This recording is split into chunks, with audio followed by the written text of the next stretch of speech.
इसमें एहतियात बिल्कुल भी नहीं बरती जाती और ख़ासकर ये जो राशन वगैरह का मामला है, ये एक इज्तिमाई मसूलियत है और इसकी ज़िम्मेदारी भी बहुत है।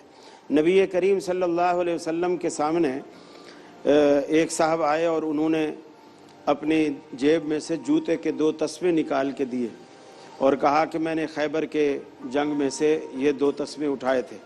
रसूलुल्लाह सल्लल्लाहु अलैहि वसल्लम ने फरमाया लम अक़बलहा हत्ता तअतिया बिहिमा यौमल क़ियामा, अब मैं तुझसे ये कबूल नहीं करूँगा जब तक कि क़यामत वाले दिन तू ये दोनों तस्मे लेकर मेरे पास आएगा, उस वक्त तुझसे बात होगी। ये जो इज्तिमाई माल होता है, इसी तरह रसूलुल्लाह सल्लल्लाहु अलैहि वसल्लम ने एक शख्स के बारे में कहा, सहाबा आए कहने लगे हनीजन लहू मुबारक शहादा, अल्लाह के रसूल फलां की शहादत आपको मुबारक हो। आपने फरमाया उसकी शहादत की मुबारकबाद देते हो जो दोज़ख की चादर में लिपटा हुआ है।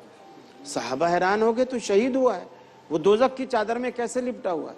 आप सल्लल्लाहु अलैहि वसल्लम ने फरमाया कि खैबर के माल में से एक चादर मिली थी, इसको पसंद आई थी, इसने बैतुल माल में जमा कराने के बजाय उसको खुद ही अलग से रख ली थी।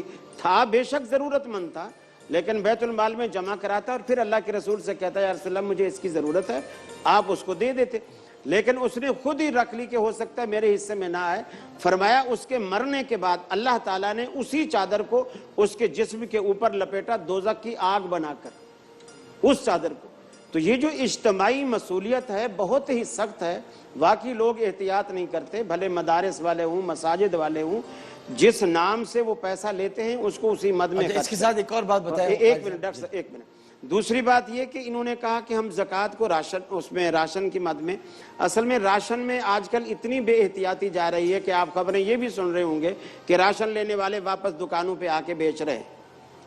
अब वो ज़कात के पैसे से आपने राशन खरीदा और फिर वो आपका राशन दुकान, यही सवाल था मेरा, यही सवाल था, दुकान पे बिक रहा है तो उसका कोई फायदा ना हुआ। तो आप पहले उनकी सफ़ेद पोशी का भरम इसमें भी नहीं है। अगर आप आटे की बोरी या घी वगैरह कोई चीज़ उनके घर पे डालते हैं तो खुद यही चीज़ उनके लिए बदनामी का बायस बनते कि अच्छा ये भी राशन पे पल रहे हैं, ये दाग का बायस बनती। आप खामोशी से उनकी मदद करें, पता करवाएं कि इनको ज़रूरत किस चीज़ की है। मिसाल के तौर पर उनको कपड़े की ज़रूरत है।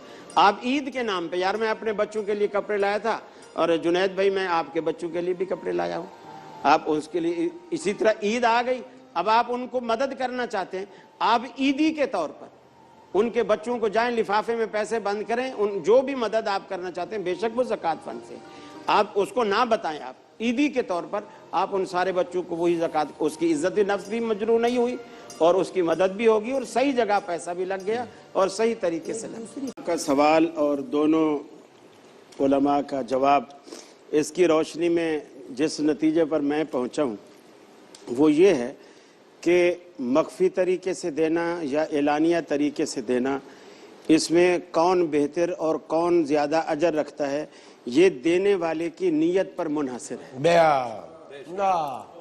और इन्नमल अमालु बिन्नियात, बात ही खत्म कर देने वाले की नीयत पर मुनहसर। और दूसरी बात जो पाकिस्तानी कौम के जज्बे की थी, वो कुरैशी साहब ने कहा बिल्कुल बजा फरमाया, लेकिन इस वक्त कोरोना से हमें इतना डराया जा रहा है, इतना डराया जा रहा है कि वो जज्बा भी हमसे ख़त्म होता जा रहा है। अब कोई बंदा सड़क पे तड़पता हुआ नजर आए तो दूसरा कहता है इसको हाथ नहीं लगाना कोरोना वाला। सही कह रहे हैं, सही कह रहे हैं। तो इसको इतना हवा भी ना बनाया जाए, नहीं बनाया कि हमसे वो एक छोटा सा वो हमसे जो हमारी अखलाकी कदरें हैं वो भी खत्म हो जाए।